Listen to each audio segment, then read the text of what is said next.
Pada pertemuan kali ini, Ibu akan membahas mengenai hikmah zakat dalam kehidupan. Sebelum masuk ke dalam pembahasan materi, marilah kita awali dengan membaca Quran Surat At-Taubah ayat 103.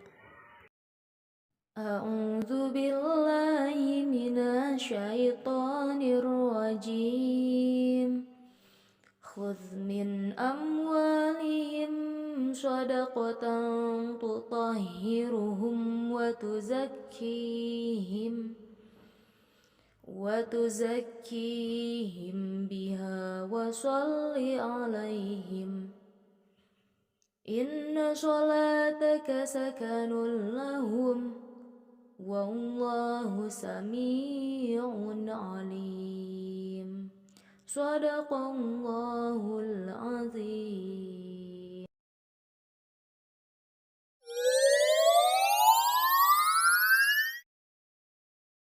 Menurut bahasa, zakat berasal dari bahasa Arab, yaitu az-zakah, yang artinya bersih, suci, subur, berkah, dan berkembang. Sedangkan menurut istilah, zakat yaitu mengeluarkan jenis harta yang ditentukan syariat Islam yang sudah mencapai haul dan nisab, dan disalurkan kepada orang-orang yang berhak menerimanya yang disebut dengan mustahik. Ada dua macam zakat. Yang pertama yaitu zakat fitrah dan yang kedua zakat mal. Zakat fitrah dikeluarkan oleh setiap muslim baik laki-laki maupun perempuan, besar ataupun kecil, tua ataupun muda, kaya ataupun miskin, yang dilaksanakan pada bulan Ramadan, paling lambat pada pagi hari sebelum sholat Idul Fitri dilaksanakan. Sedangkan zakat mal hanya wajib dikeluarkan oleh umat Islam yang memiliki harta dengan ketentuan jenis harta yang telah ditentukan oleh syariat Islam, seperti emas, perak, hewan ternak, hasil perdagangan, hasil pertanian, dan barang temuan atau rikaz. Emas wajib dikeluarkan zakatnya jika telah mencapai nisab sebesar 20 dinar atau setara dengan 85 gram emas.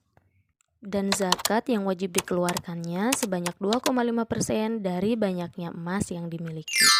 Sedangkan perak wajib dikeluarkan zakatnya jika telah mencapai nisab sebesar 200 dirham atau 595 gram. Dan zakat yang wajib dikeluarkannya sebesar 2,5% dari banyaknya perak yang dimiliki. Untuk hewan unta, batas minimal wajib mengeluarkan zakatnya jika memiliki 5 ekor unta atau lebih. Dan apabila memiliki kurang dari 5 ekor unta, maka tidak wajib untuk mengeluarkan zakat. Berikut adalah ketentuan wajib zakat ternak unta. Kemudian, untuk hewan sapi atau kerbau, batas minimal wajib mengeluarkan zakatnya jika memiliki 30 ekor atau lebih. Apabila memiliki kurang dari 30 ekor sapi atau kerbau, maka tidak wajib untuk mengeluarkan zakat. Dan berikut adalah ketentuan wajib zakat ternak sapi atau kerbau. Sedangkan untuk hewan kambing atau domba, batas minimal wajib mengeluarkan zakatnya jika memiliki 40 ekor atau lebih. Apabila memiliki kurang dari 40 ekor kambing atau domba, maka tidak wajib untuk mengeluarkan zakat. Dan berikut adalah ketentuan wajib zakat ternak kambing atau domba. Untuk hasil perdagangan, wajib dikeluarkan zakatnya jika nisabnya sudah mencapai 20 dinar atau 85 gram. Dan zakat yang dikeluarkan 2,5%. Untuk hasil pertanian, nisabnya 5 wasak atau 750 kg atau setara dengan 930 liter. Untuk wajib zakat yang dikeluarkannya, jika menggunakan air hujan, zakat yang dikeluarkan adalah 10%. Tetapi jika menggunakan air irigasi, zakat yang dikeluarkan adalah 5%. Dan sebelum zakat dikeluarkan, dipotong biaya produksi terlebih dahulu, seperti untuk bibit, pupuk, tenaga, dan lain-lain. Sedangkan zakat barang temuan atau rikaz dikeluarkan tanpa syarat nisab ataupun haul. Tetapi sebelumnya diumumkan terlebih dahulu minimal 3 hari. Dan jika tidak ada yang mengakui, baru boleh dimiliki setelah dikeluarkan zakatnya sebesar 20%. Berdasarkan Quran Surat At-Taubah ayat 60, terdapat 8 golongan yang berhak menerima zakat atau yang disebut dengan mustahik. Di antaranya, yang pertama fakir, yaitu orang yang tidak mempunyai harta atau usaha untuk memenuhi kebutuhan pokoknya. Golongan yang kedua adalah miskin, yaitu orang-orang yang mempunyai harta dan usaha tetapi tidak mencukupi untuk memenuhi kebutuhannya. Golongan yang ketiga yaitu amil zakat, panitia penerima dan pengelola dana zakat. Mustahik zakat selanjutnya yaitu mu'alaf, kelompok orang yang dianggap masih lemah imannya karena baru masuk Islam. Golongan yang kelima adalah riqab atau memerdekakan budak. Pada zaman dahulu, banyak orang yang dijadikan budak oleh saudagar-saudagar kaya. Inilah zakat digunakan untuk membayar atau menebus para budak agar mereka dimerdekakan.